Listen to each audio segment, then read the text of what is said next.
ladies and gentlemen, this is the last time you're going to be seeing my stupid bearded face during the ability Almanac and crushing catalogs for Mortal Kombat 11. Because what I've decided to do is instead of uploading them weekly in correspondence with the Mortal Kombat 11 Fatality Friday series that I'm doing, I'm actually going to be doing them daily. Yes, daily.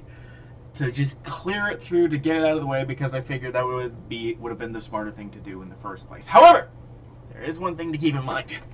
One thing to keep in mind is that, of course, not all of the characters are out yet. Hell, probably by the time some of these episodes go up, the likes of Sindel, Nightwolf, and Spawn will have been released. So, what I'm going to be doing for those DLC characters is I'm actually going to stick to the same schedule. Give myself about a week or two to get familiar with the character, get some gear, make their loadouts look so pretty, and then we talk abilities and crushing blows and all of that delicious stuff.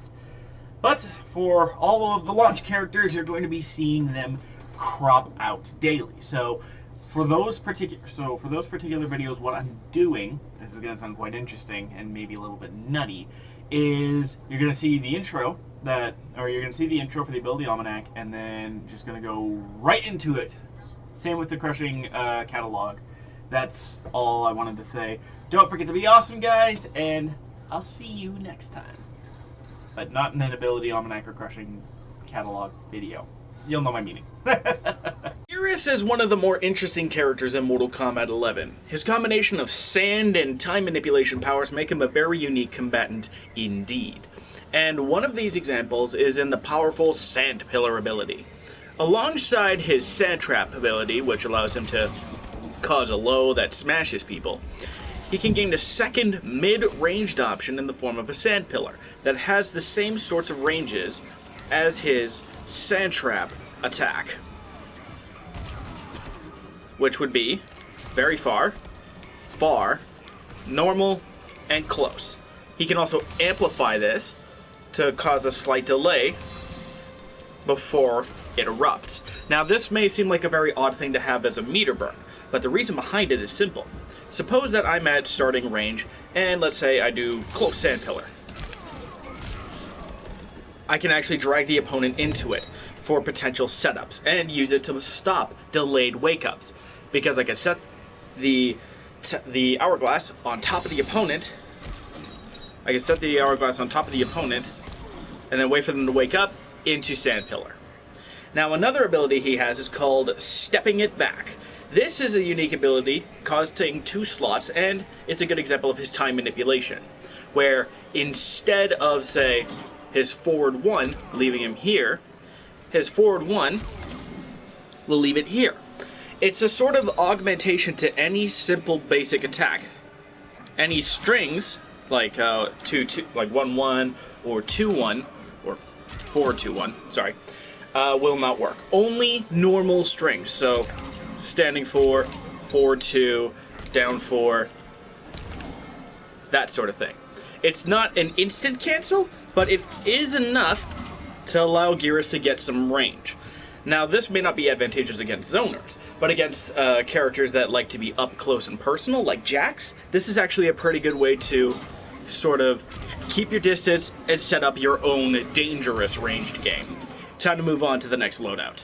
Geras can replace his Sand Trap attack with Quicksand. This has the same sort of ranges as you would expect, but it has a different property. Instead of keeping the opponent at range, Geras will go to the opponent, and while he's sinking into the ground, he is completely immune to projectiles. This is a good way to sort of finish off combos, especially if this lands as a counter or a punish. And there's a good reason for that, but you'll see it in the next video. Bed of Spikes is a replacement of his Titan Tackle ability, where instead of football tackling, bum rushing the opponent into the corner, he grabs you and impales you on a bed of spikes. This really should have a brutality, but he can then amplify it in order to get combo potential. Gauntlet of the Ages replaces his standard Big Fist, and it charges up to level 3. Once charged up to level 3, you get big damage. Over double the amount of damage. And this doesn't just apply to moves to the history lesson part of Gauntlet of the Ages. Anything with the big fist, like his down 3, his up, his down 3, his down 2, and anything else involving the big fist will do increased damage. For instance, you see that uppercuts do 14%, but at level 3, it does 23% damage, which means on a very particular crushing blow, which I'm just going to set to easy just to show, just as a proof of concept. Where's easy crushing blows? There it is. Once fully charged, this crushing blow does almost 300 damage. Which, as you can see, can lead to some dangerous shenanigans. But there is a caveat to be had with this. Once you use any sort of attack that uses the full charge, that charge goes away. And yes, that is an 11% quick. That is a sort of 11% quick attack. That is insane. But this means that the charge goes away, meaning that if you mess up, you lose one of Gauntlet of the Age's most infamous properties. A level 3 crushing blow that does incredible damage. Which means, as an ender, Gauntlet of the Ages fully charged is probably one of the strongest, just by sheer damage. Time to move on to the next loadout. Shifting Sands is an ability that allows Geras to set a sort of pseudo-trap. The opponent will not be damaged by this ability, but they will have restricted movement, forcing them to be at a range where Geras could find more ideal. This doesn't do a lot of damage, but again, a very powerful trapping ability for a character like this, who may want to set up for a corner carry.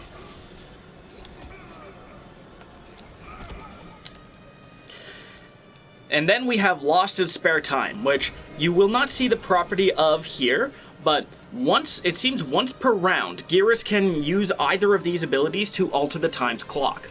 Spare Time will add 20 seconds to the game clock, whereas, excuse me, Lost Time will take away 30 seconds from the game clock. So this is a very dangerous thing to have. If you are below 30 seconds, however, Lost Time will take you to 10 seconds, giving the opponent at least some sliver of a chance to steal your potentially ridiculous life lead away. Which, a life lead is something that you should be very careful with Geras having, because with the ability to suddenly change the paradigm and how time works, you may be in for some serious trouble. Time to move on to the next loadout. Sand Simulacrum creates a sand clone, which can be placed at several different ranges. You have the close one, the mid one, which kind of gets all distorted if the opponent walks in it, so it isn't a wall. Far, and of course, very far. The advantage of having a clone like this out and about is Geras can teleport to the clone's location, regardless of where it is. And then he can fake the opponent out with an amplify that pops the opponent high into the air. Now, I didn't tag another variation, but that's another sort of move, but that's because I actually have to go into a fight to show you what this ability does. Permit me a few minutes to show you. When Geras is below 30% health and has lost a round, he can activate Reawakened, which let me just quickly tag. This means that if Geras is taken out,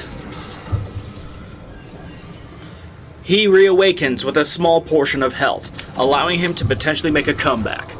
The only problem is that he will lose all of his meter, but he will keep any fatal blow that has not been spent during the fight. Time to move on to the next loadout. Reverse Time is a 2-slot ability that doesn't quite do what you would think it does. See, as the match goes on, Geras may, say, accrue a certain amount of damage, or do something that he might regret, like getting launched in the air. Supposing that happens, he can repeat the last 4 seconds of the fight, but only apply it to himself. This changes his position, helps his health, and is armored, meaning that you can't hit him out of it, unless I guess you have a fatal blow handy. The caveat is that it uses the same amount of meter as a breakaway. So this is a powerful ability indeed, but you have to bear in mind that it costs 2 slots, and you have the issue of all of a sudden you've lost all your bar. I'll properly demonstrate more of the concept in a little bit here. All I have to do is just set up. Show what I want to show. Where is... There we go. So, it's going to be hard to do because I have to juggle 2 controllers, but I'm going to do my best to kind of show the proof of concept of the damage dealing. You see, even a full uppercut can be completely nullified.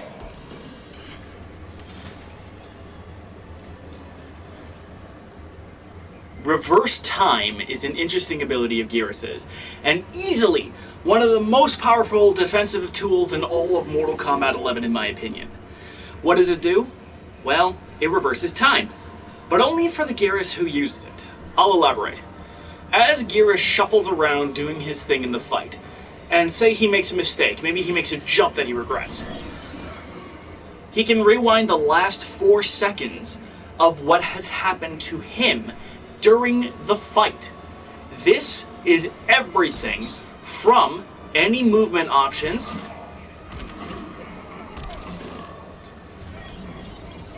position, and even, I can show this because I have a second controller handy, the damage done to Geras. And, if I can actually do it, hold on.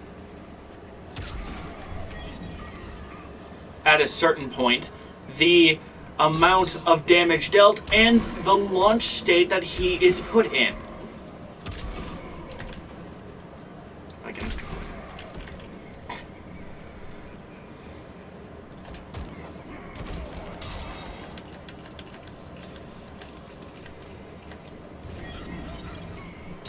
I see, so it doesn't seem like it works after getting hit multiple times. It almost resets the timer. That's good to know. But you can see what I mean. After an uppercut, you can... After, say, you get uppercutted and you anticipate some trouble... Oh, I see. It's actually a little bit different. It really only... You can only either get hit or you can deal with the damage. You can't do both. So there's some interesting checks and balances that help reverse time not be quite so redonkulous. But it is still quite a ridiculous ability. And the best part is, suppose that I'm walking towards Kano over here. It's armored. So, short of a fatal blow, Geras cannot be interrupted out of recovering this. But if he's hit while he's reversing time, the damage does stay. And you'll notice that it does cost the same amount of bar as a breakaway. So, your breakaway is armored and lets you get out of dodge, but so does reverse time. And reverse time has the added benefit that as long as you're launched, or maybe, let's see, with the correct timing, you can actually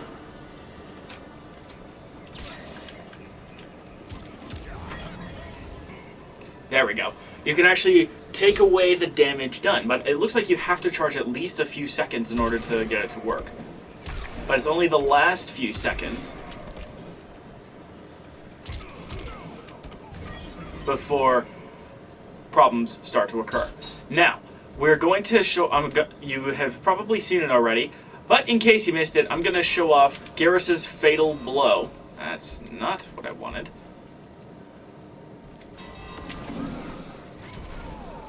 And then we're going to look at the frame data for all of Geras's abilities. I hope you enjoyed this video. Don't forget to be awesome. And in this case, it's a pun, but I'll see you next time. Every time with the new stuff, I always forget that there's something I'm supposed to do. And in this case, it's show off competitive variations. Variation 1 that I showed earlier is actually a fully competitive variation.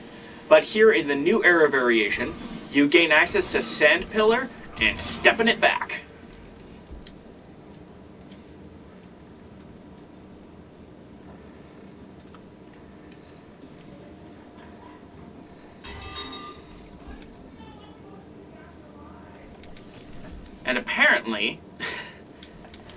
And apparently, I did the same thing for Variation 2, because Infinite Warden is a competitive variation. It has access to Quicksand, Bed of Spikes, and Gauntlet of the Ages. Now it's time for prank data.